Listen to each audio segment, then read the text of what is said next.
여러분 안녕하십니까. CJB 뉴스 매거진 7 시작합니다. 충북의 호우 피해 규모가 하루 사이 200억 원이 늘어나 1,500억 원을 넘어섰습니다. 11개 시군 중 단양군의 피해가 가장 큰 것으로 집계돼 추가 특별재난지역 지정은 시간 문제로 보입니다. 안정원 기자입니다.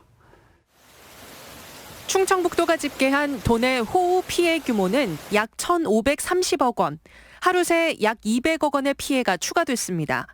이번 집중호우로 충북에 발생한 사상자는 사망 7명, 실종 6명 등 총 15명으로 역대급 인명피해로 기록되고 있습니다. 공공시설 피해는 1,600곳에 달하고 있고 산사태로 인한 피해가 큰 것으로 나타났습니다. 산사태 지역 중 제천시의 피해가 200건에 육박하며 압도적으로 많은 상황입니다.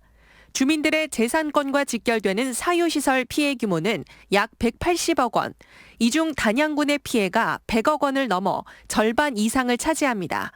공공시설 피해까지 합치면 약 450억 원으로 11개 시군 중 단양이 가장 심각합니다.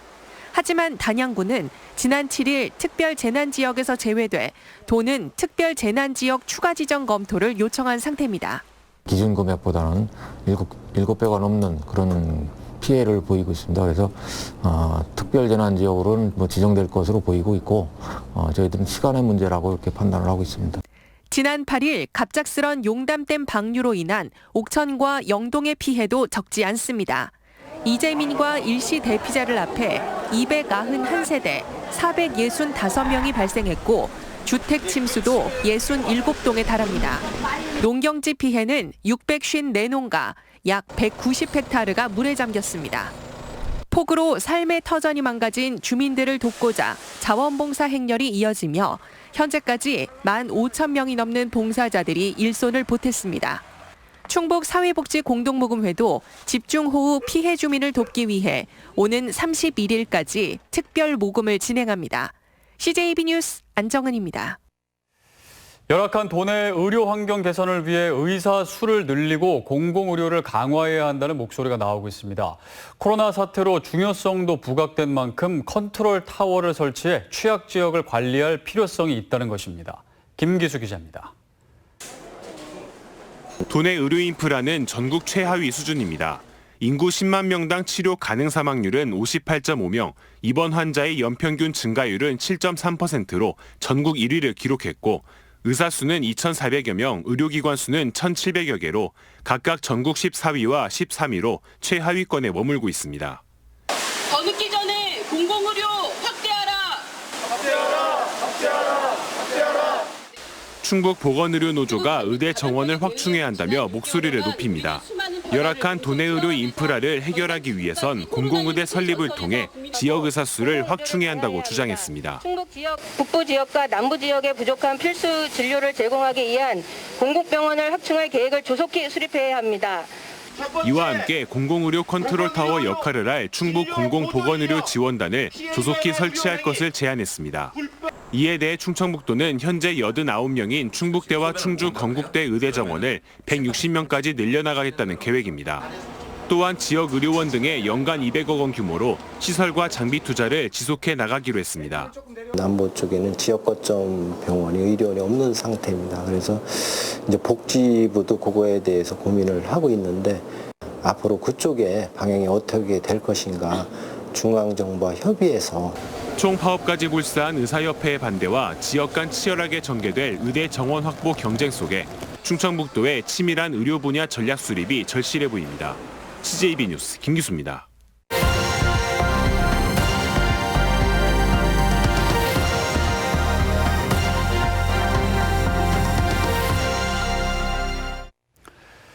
대전 충남 지역의 수해 현장에서도 현재 복구 작업이 이어지고 있습니다. 공무원과 자원봉사자들이 현장을 찾아 땀을 흘리고 있지만 수해 현장이 워낙 많아 아직도 복구율은 절반에 그치는 실정입니다.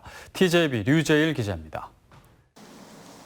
흙탕물이 빠져나간 뒤 토사가 덮어버린 예산군 신양면의 시설하우스. 비닐하우스 아니라 40도가 넘는 온도 속에서 썩은 수박과 넝쿨을 걷어내는 자원봉사자들의 얼굴엔 땀방울이 빗줄기처럼 쏟아집니다. 현장에 와서 보니까 저희들이 생각했던 것보다 더 많은 피해를 받은 것 같습니다. 출하를 며칠 앞두고 이렇게 피해를 당한 것 같은데 저희들이 도움으로 하루빨리 이게 정상화가 됐으면 좋겠습니다. 토사와 흙탕물이 들이닥친 뒤 나흘 만에 도움의 손길이 도착했습니다. 70대 노인 혼자 엄두가 나지 않아 손도 못 대고 있었지만 자원봉사자들이 도착해서야 못쓰게 된 가재도구를 버리고 집안의 흙탕물과 토사를 퍼냅니다. 도착을 해보니까 정말 가재도구들이 하나도 남김없이 다 물에 젖어가지고 방 안에 둥둥 떠있는 그런 상태였습니다. 그래서 저희 그 어머님 생각도 나고. 한 집당 자원봉사자 대여섯 명이 찾아가 하루 종일 버리고 치우고 했지만 아직도 남은 일이 태산입니다. 수해 피해를 입은 현장마다 자원봉사자들이 아침 일찍부터 찾아와 이렇게 도움의 손길이 절실한 수재민들을 온종일 돕고 있습니다. 그러나 피해 현장이 워낙 많다 보니 복구 지원 인력이 턱없이 부족한 것이 현장의 상황입니다. 피해 현장마다 지원 인력을 요청하고 있지만 수적으로 너무나 부족한 상황. 아직도 도움의 손길이 닿지 않은 곳이 태반입니다. 정말 이 현장 너무 참담합니다. 얼른 봉사자들이 얼른 많이 오셔서 이분들 다시 일상으로 돌아갈 수 있도록 얼른 많은 도움의 손길이 필요할 것 같습니다. 도내 수해 지역엔 중장비 2,400여 대가 동원되고 22,340여 명이 복구에 나선 상황. 그러나 수해 피해 11,560여 건에 응급복구 5,990여 건으로 응급복구율도 51.6%에 불과한 실정입니다. TJB 유재일입니다. 이번 폭우로 경남 합천 창녕보 인근 낙동강 본류에 거대한 둑이 무너졌습니다. 4대강 사업 이후 낙동강에 둑이 무너진 건 이번이 처음인데 보와 관련된 인재라는 주장이 나오고 있습니다. KNN 주진 기자입니다. 그제 새벽 합천 창녕보 근처에 있던 뚝의 일부가 무너져 내렸습니다. 폭우로 넘실거리던 낙동강 물이 터진 뚝으로 쏟아져 들어왔습니다. 일대 농경지와 마을 두 곳을 덮쳤고 주민 150여 명이 긴급 대피했습니다. 뚝이 유실된 40m 구간은 배수시설이 있던 곳이었습니다. 흙으로 된 뚝과 이 시설물 사이에 물길이 생기면서 무너진 것으로 추정됩니다. 이른바 파이핑 현상으로 뚝 유실 사고의 다수가 이런 사례입니다. 문제는 합천 창녕보가 이런 위험을 가중시켰다는 점입니다. 제방 유실 사고 지점은 합천 창녕보와 한눈에 보일 정도로 가까운 곳에 있는데요. 이번 유례 없는 사고를 두고 한 원인으로 합천 창녕보가 지목되고 있습니다. 지난 7일부터 방류량보다 유입량이 늘어났는데 보가 물 흐름을 방해하면서 수위가 높아졌습니다. 이로 인해 낙동강에 많은 물로 압력이 높아지면서 파이핑 현상이 가속화됐다는 진단입니다. 제방 바깥쪽은 농경지 조금 일정할 거잖아요. 그런데 하천 쪽에서 수위가 올라가면은 수위차, 수두차가 더 커지겠죠. 네. 그러면은 파이핑 현상을 더 가속시킨다. 사고 직후 김경수 도지사는 보가 사고의 원인이라면 재발의 가능성이 있다며 최대한 신속하게 대책을 세우겠다고 밝혔습니다. KNN 주우진입니다. CJB 뉴스 매거진 7 함께하고 계십니다. 내일 충북의 날씨 알아보겠습니다. 박지영 캐스터 전해주시죠. 네, 태풍 장미가 소멸되자마자 장마전선이 다시 활성화됐습니다. 내일은 대체로 흐린 가운데 충북 전역에 소나기 소식이 들어있는데요. 예상 강우량은 20에서 80mm 정도가 되겠습니다. 그동안 많은 양의 비가 내렸던 터라 지반이 상당히 약해져 있는데요. 추가 피해 없도록 대비를 철저히 해주셔야겠습니다. 우리 지역은 오늘로써 49일째 역대 가장 긴 장마가 이어지고 있습니다. 장마 전선이 완전히 물러났다고 할 수는 없지만 그래도 주 후반에는 비가 소강 상태를 보이는 곳들이 많겠는데요. 따라서 낮 기온이 다시 오름세를 보이겠습니다. 내일 청주의 한낮 기온은 31도, 특히 한낮 체감 온도는 34도까지 올라 후텁지근하겠는데요. 다시 더위 대비도 잘 해주셔야겠습니다. 날씨였습니다.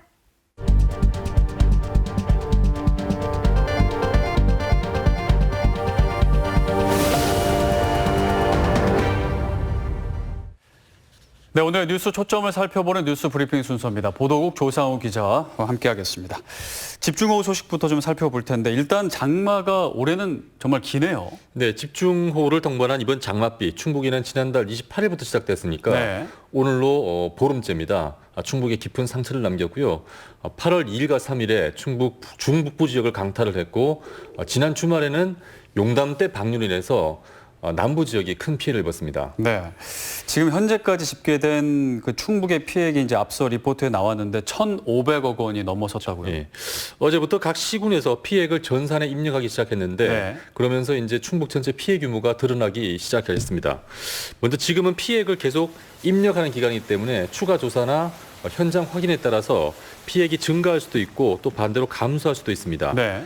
오늘 오후 4시 기준으로 공공시설과 사유시설 피해액을 합한 전체 피해액이 1,530억 원으로 가집기가 됐습니다. 시군별로는 단양군이 450억 원으로 가장 많고 제천시 409억 원, 충주시 327억 원, 음성군 261억 원으로 이들 4개 시군 피해액이 충북 전체의 95%를 차지합니다. 또 시설별로 보면 도로와 교량, 소하천, 산사태 같은 공공시설 피해액이 1,351억 원으로 전체의 88%를 차지하고요. 네. 농경지와 주택, 건물, 비닐하우스 같은 사유시설 피해는 180억 원 정도로 잠정 집계된 상태입니다. 네, 2000년대 들어서는 지난 2002년에 태풍 루사 때 충북이 가장 큰 피해를 입었는데 지금 그때 루사 때의 피해액을 이번에 넘어설 것으로 전망되고 있죠. 네, 태풍 루사 때 이때가 2002년도였는데요. 네. 이때 충북의 재산 피해액은 1,605억 원이었습니다. 네. 이번 집중으로 인한 충북의 피해액이 오늘 오후 4시 기준으로 1,530억 원이 나왔으니까 추가로 조사가 조금만 더 진행이 되면 네. 루사 피해를 넘을 수도 있겠다라는 판단이 듭니다. 넘을 가능성이 크겠네요. 네. 자, 특별 재난 지역으로 충북에서는 이제 충주와 제천, 음성군이 들어갔는데 현재 단양과 진천이 빠진 상태죠. 네, 지난주 금요일에 우선 1차적으로 3개 시군이 특별 재난 지역으로 선포가 됐는데 네. 특별 재난 지역은 중앙안전관리위원회 심의를 거쳐서 대통령이 선포를 하는 겁니다. 특별 재난 지역으로 선포를 하려면 기본 요건을 충족해야 하는데요. 그 요건이라는 게 뭐냐면 해당 지역 피해액이 국고 지원 대상 피해 기준 금액의 2.5배를 초과해야 합니다. 이를 계산해 보면 진천군은 90억 원, 단양군은 60억 원입니다. 네. 단양군은 현재 가집계된 피해액이 60억 원을 훨씬 넘는 450억 원이나 되기 때문에 추가 지정을 당연히 기대할 수 있는 상황이고요. 네. 다만 진천군은 피해액이 68억 원 정도로 기준인 90억 원을 충족하지 못하고 있는 상태입니다. 네. 근데 진천군도 지금 피해가 큰 곳들이 있기 때문에 좀 지정을 받도록 그 방안을 좀 강구해야겠네요. 그렇죠. 그래서 진천군은 군 전체 지정이 여의치가 않을 경우에 네. 4개 읍면, 진천, 문백, 이월, 백곡 등 수해가 집중된 4개 읍면만 국한해서 지정받는 방안을 검토하고 있습니다. 특별 재난 지역으로 지정이 되면 공공시설 복구 예산의 국고 지원 비율이 50%에서 70% 안팎으로 상향되기 때문에 지자체 입장에서는 사활을 걸 수밖에 없습니다. 하지만 수재민 입장에서는 안타깝게도 체감할 수 있는 혜택이 크지 않은 게 현실입니다. 네. 그래서 지금 이제 지원금을 좀 현실화해야 된다라는 목소리가 높아지고 있는데 지금 현재는 뭐 어느 정도로 받고 있는 건가요? 네, 뭐 인명 피해나 주택, 농경지 피해가 났을 때 그러니까 네. 사유시설 피해를 말하는 건데요. 이럴 때 수재민들에게는 재난지원금이 지급이 되는데 특별 재난 지역으로 지정이 되더라도 국고 지원율이 높아질 뿐 수재민이 받는 금액 자체가 늘어나는 건 아닙니다. 네. 또 액수 자체가 좀 말씀하신 것처럼 수재민들이 보기에는 상당히 미흡한 게 사실인데요. 주택이 완파됐을 때 1,300만 원입니다. 네. 주택이 완전히 부서졌을 때, 또 반쯤 부서졌을 때 650만 원, 그리고 침수가 됐을 때는 100만 원입니다. 턱없이 부족한 거죠. 네, 그러니까 이거 사실 위로금 성격으로 네. 봐야 되고요. 복구비로는 볼 수가 없기 때문에 피해 주민이 모든 걸 떠안아야 하는 그런 막막한 현실입니다. 네. 지금 이제 또 논란이 되는 게 영동과 옥천에서는 사실 북부 지역이 비가 많이 내렸지만 그 남부 지역은 비가 이제 덜 내리고 거의 안 내린 곳도 있는데 그 영동과 옥천에서 용담 때문에 방류로 인해 지금 피해를 본 것이 많은 상황이잖아요. 네, 지난 토요일에 벌어진 일인데요. 네. 용담댐 방류, 전북 진안에 있는 용담댐 방류로 인해서 금산, 네. 또 무주, 그리고 충북에서는 영동, 옥천 이쪽 하류 지역이 지금 물난리를 겪었습니다. 네. 그 용담댐이 방류를 시작한 게 지난 토요일 오전 11시부터인데요. 수자원공사가 한꺼번에 너무 많은 물을 방류해서 침수 피해를 입었다는 게 지금 피해 주민들의 주장입니다. 영동과 옥천에서 이재민이 71세대 115명 발생했고요. 주택 67개 이 침수 피해를 입었습니다. 또 농경지 침수 면적이 181헥타르에 달합니다. 네, 그러니까 현재 그 주민들은 수자원공사에게 책임을 묻겠다라는 입장인데 수자원공사는 좀 입장을 밝힌 게 있나요? 네, 수자원공사는 뭐 기상청 예보보다 훨씬 많은 비가 내려서 네. 댐 수위가 계획 홍수위, 그러니까 계획 홍수위라는 것은 댐이 잘못하면 붕괴될 수도 있는 그런 그 위험 수위거든요. 네. 계획 홍수위에 근접을 해서 어쩔 수 없이 많은 물을 방류를 했다는 입장입니다. 그러니까 불가항력적인 상황이니까 수자원공사가 책임질 일은 아니라는 겁니다. 그러니까 자연재해다 뭐 이런 거네요. 자연재해하고 또 성격이 좀 다른데요. 이건 네. 뭐 어떻게 보면 뭐 홍수의 어떤 성격인데 네. 하지만 그 피해 지자체 입장에서는 좀 다른데요. 지금 영동이나 옥천군 입장에서 보면 피해 규모가 국고 지원을 받을 정도가 아닙니다. 이게 영동과 옥천 같은 경우는. 그러니까 자칫 군 예산만으로 공공시설도 복구를 해야 되고 또 수재민들에게 또 재난지원금도 지급을 해야 되고 이런 또 입장입니다. 그러니까 영동과 옥천 입장에서는 수자원공사가 책임을 져라 네. 피해 보상을 해라는 입장이거든요. 그래서 옥천과 영동 군수가 내일 충남 금산과 전북 무주 군수와 함께 수자원공사를 항의 방문을 한다고 합니다. 네, 그러니까 과거에도 이런 문제가 있었고 앞으로도 계속 이런 문제가 발생할 것 같은데 좀 그런 보상 기준이 좀 합리적으로 잘 정해져야 될 것 같다라는 그런 생각이 듭니다. 그렇죠. 네, 조상호 기자였습니다. 수고하셨습니다. 네, 이상으로 CJB 뉴스 매거진 7 1부를 마치고 잠시 후 2부로 이어집니다.